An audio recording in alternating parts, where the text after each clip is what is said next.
বসন্তৰ পৰশত ফুলে নুনাজি তৰা প্ৰকৃতিৰ পৰশত কলিয়া কুলিয়ে দিলেহি বিহুৰে বতৰা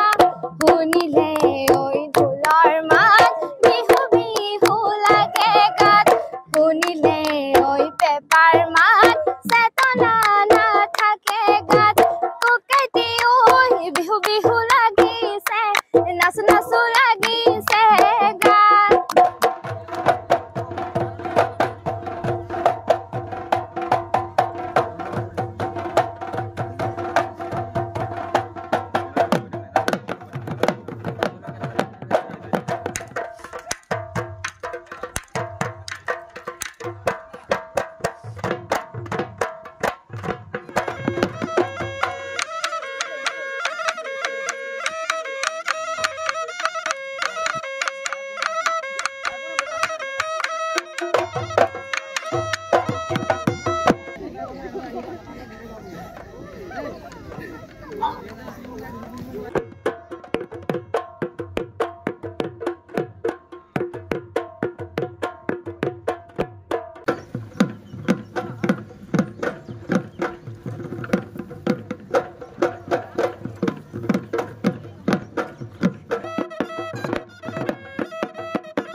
তিলেনগৰ জ্যোতিময় যুৱ মঞ্চৰ উদ্যোগত তথা যোৱা বছৰৰ পৰা আমি আৰম্ভ কৰা তিলেনগৰ জ্যোতিময় চেমিনাৰ হৈছে দলৰ আমি উদ্যোগত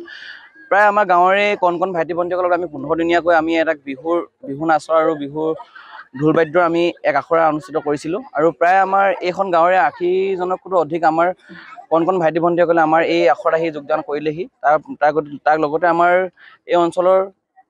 আমাৰ গাঁৱৰ যিসকল ব্যক্তি আমাক এই ক্ষেত্ৰত সহযোগ কৰে তেওঁলোকক সকলোকে আমি ধন্যবাদ জ্ঞাপন কৰিছোঁ লগতে আমাৰ এটা প্ৰয়াস আছিলে যোৱা বছৰৰ পৰা যে আমাৰ এই অঞ্চলটোৰ পৰা আমি এজোৱা চেমনীয়া হুঁচৰি প্ৰস্তুত কৰি গাঁওখনৰ প্ৰত্যেক ঘৰে ঘৰে গৈ কিনে যাতে বিহুত তেওঁলোকে গৈ কিনে তেওঁলোকৰ চোতালত পদধূলা পেলাব পাৰে সেই উদ্দেশ্যে আমি এজোৱা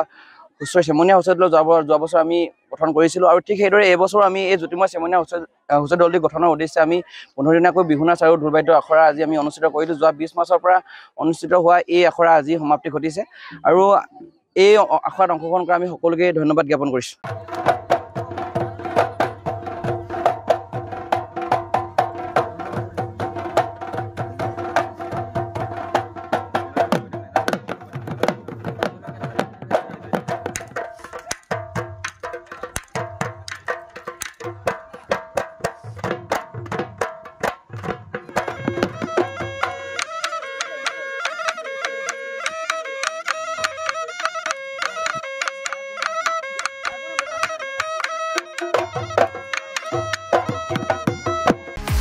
অসমৰ 14টা লোকসভা সমষ্টিত কেনে চলিছে নিৰ্বাচনী প্ৰচাৰ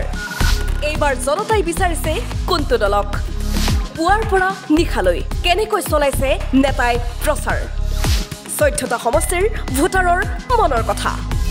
ষ্টাৰ সিমেন্ট নেতাৰ হৈতে 24 ঘণ্টা powered by Data Mission